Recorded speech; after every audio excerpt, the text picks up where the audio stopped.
John chapter 11. The death of Lazarus. Now a certain man was ill, Lazarus of Bethany, the village of Mary and her sister Martha. Mary was the one who anointed the Lord with perfume and wiped his feet with her hair. Her brother Lazarus was ill. So the sisters sent a message to Jesus, "Lord, he whom you love is ill." But when Jesus heard it, he said, "This illness does not lead to death. Rather, it is for God's glory, so that the Son of God may be glorified through it." Accordingly, though Jesus loved Martha and her sister and Lazarus, after having heard that Lazarus was ill, he stayed 2 days longer in the place where he was. Then after this, he said to the disciples, "Let us go to Judea again." The disciples said to him, "Rabbi, the Jews were just now trying to stone you, and are you going there again?" Jesus answered, "Are there not 12 hours of daylight? Those who walk during the day do not stumble, because they see the light of this world. But those who walk at night stumble, because the light is not in them." After saying this, he told them, "Our friend Lazarus has fallen asleep, but I am going there to awaken him." The disciples said to him, "Lord, if he has fallen asleep, he will be all right." Jesus, however, had been speaking about his death, but they thought that he was referring merely to sleep. Then Jesus told them plainly, "Lazarus is dead. For your sake I am glad I was not there, so that you may believe. But let us go to him." Thomas, who was called the twin, said to his fellow disciples, "Let us also go, that we may die with him." Jesus, the resurrection and the life. When Jesus arrived, he found that Lazarus had already been in the tomb for 4 days. Now Bethany was near Jerusalem, some 2 miles away, and many of the Jews had come to Martha and Mary to console them about their brother. When Martha heard that Jesus was coming, she went and met him, while Mary stayed at home. Martha said to Jesus, "Lord, if you had been here, my brother would not have died. But even now I know that God will give you whatever you ask of him." Jesus said to her, "Your brother will rise again." Martha said to him, "I know that he will rise again in the resurrection on the last day." Jesus said to her, "I am the resurrection and the life. Those who believe in me, even though they die, will live, and everyone who lives and believes in me will never die. Do you believe this?" She said to him, "Yes, Lord, I believe that you are the Messiah, the Son of God, the one coming into the world." Jesus weeps. When she had said this, she went back and called her sister Mary and told her privately, "The teacher is here and is calling for you." And when she heard it, she got up quickly and went to him. Now Jesus had not yet come to the village, but was still at the place where Martha had met him. The Jews who were with her in the house, consoling her, saw Mary get up quickly and go out. They followed her because they thought that she was going to the tomb to weep there. When Mary came where Jesus was and saw him, she knelt at his feet and said to him, "Lord, if you had been here, my brother would not have died." When Jesus saw her weeping, and the Jews who came with her also weeping, he was greatly disturbed in spirit and deeply moved. He said, "Where have you laid him?" They said to him, "Lord, come and see." Jesus began to weep. So the Jews said, "See how he loved him." But some of them said, "Could not he who opened the eyes of the blind man have kept this man from dying?" Jesus raises Lazarus to life. Then Jesus, again greatly disturbed, came to the tomb. It was a cave, and a stone was lying against it. Jesus said, "Take away the stone." Martha, the sister of the dead man, said to him, "Lord, already there is a stench because he has been dead for 4 days." Jesus said to her, "Did I not tell you that if you believed, you would see the glory of God?" So they took away the stone, and Jesus looked upward and said, "Father, I thank you for having heard me. I knew that you always hear me, but I have said this for the sake of the crowd standing here, so that they may believe that you sent me." When he had said this, he cried with a loud voice, "Lazarus, come out." The dead man came out, his hands and feet bound with strips of cloth, and his face wrapped in a cloth. Jesus said to them, "Unbind him and let him go." The plot to kill Jesus. Many of the Jews, therefore, who had come with Mary and had seen what Jesus did, believed in him. But some of them went to the Pharisees and told them what he had done.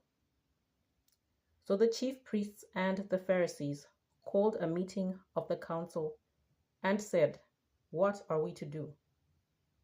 This man is performing many signs. If we let him go on like this, everyone will believe in him, and the Romans will come and destroy both our holy place and our nation." But one of them, Caiaphas, who was high priest that year, said to them, "You know nothing at all. You do not understand that it is better for you to have one man die for the people than to have the whole nation destroyed." He did not say this on his own, but being high priest that year, he prophesied that Jesus was about to die for the nation, and not for the nation only, but to gather into the one the dispersed children of God. So from that day on, they planned to put him to death. Jesus, therefore, no longer walked about openly among the Jews, but went from there to a town called Ephraim, in the region near the wilderness, and he remained there with the disciples. Now the Passover of the Jews was near, and many went up from the country to Jerusalem before the Passover to purify themselves. They were looking for Jesus and were asking one another as they stood in the temple, "What do you think? Surely he will not come to the festival, will he?" Now the chief priests and the Pharisees had given orders that anyone who knew where Jesus was should let them know, so that they might arrest him. Chapter 12. Mary anoints Jesus.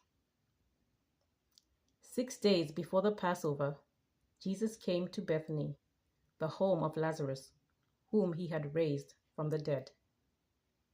There they gave a dinner for him. Martha served, and Lazarus was one of those at the table with him. Mary took a pound of costly perfume made of pure nard, anointed Jesus' feet, and wiped them with her hair. The house was filled with the fragrance of the perfume. But Judas Iscariot, one of his disciples, the one who was about to betray him, said, "Why was this perfume not sold for 300 denarii, and the money given to the poor?" He said this not because he cared about the poor, but because he was a thief. He kept the common purse and used to steal what was put into it. Jesus said, leave her alone. She bought it so that she might keep it for the day of my burial. You always have the poor with you, but you do not always have me." The plot to kill Lazarus. When the great crowd of the Jews learned that he was there, they came not only because of Jesus, but also to see Lazarus, whom he had raised from the dead. So the chief priests planned to put Lazarus to death as well, since it was on account of him that many of the Jews were deserting and were believing in Jesus. Jesus' triumphal entry into Jerusalem. The next day, the great crowd that had come to the festival heard that Jesus was coming to Jerusalem. So they took branches of palm trees and went out to meet him, shouting, "Hosanna, blessed is the one who comes in the name of the Lord, the King of Israel." Jesus found a young donkey and sat on it, as it is written, "Do not be afraid, daughter of Zion. Look, your king is coming, sitting on a donkey's colt." His disciples did not understand these things at first, but when Jesus was glorified, then they remembered that these things had been written of him and had been done to him. So the crowd that had been with him when he called Lazarus out of the tomb and raised him from the dead continued to testify. It was also because they heard that he had performed this sign that the crowd went to meet him.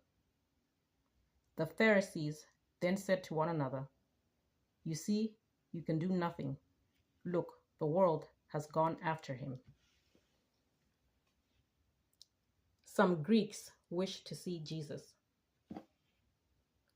Now among those who went up to worship at the festival were some Greeks.